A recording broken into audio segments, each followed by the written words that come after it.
આગળ સમાચારમાં વાત કરીએ તો પાટણથી સમાચાર પ્રાપ્ત થઈ રહ્યા છે। પાટણથી સમાચાર સામે આવી રહ્યા છે। કહી શકાય કે પાટણમાં ચાણસ્મા યુજીવીસીએલની ટીમ ત્રાટકી છે અને સાથે જ ગ્રામ્ય વિવિધ વિસ્તાર યુજીવીસીએલની સ્પેશિયલ ડ્રાઈવ પણ શરૂ કરી દીધી છે। સાથે જ વીજ ચોરી કરનાર ઝડપીને 17,000નો દંડ પણ ફટકારવામાં આવ્યો છે। તો વીજ ચોરી કરી રહેલા રહેણાંક મકાનોના માલિકને દંડ ફટકારવામાં આવ્યો છે।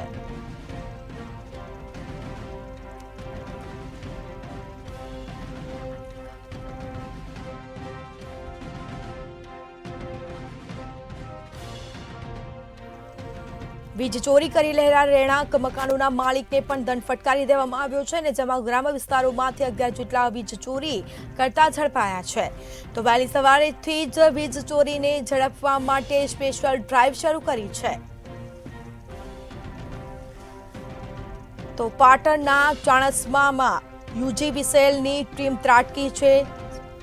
ગ્રામ્ય વિવિધ વિસ્તારોમાં સ્પેશિયલ ડ્રાઈવ શરૂ કરી છે અને જેમાં 70,000નો દંડ પણ ફટકારવામાં આવ્યો છે। તો ગ્રામ્ય વિસ્તારોમાંથી 11 જેટલા વીજ ચોરી કરતા ઝડપાયા છે।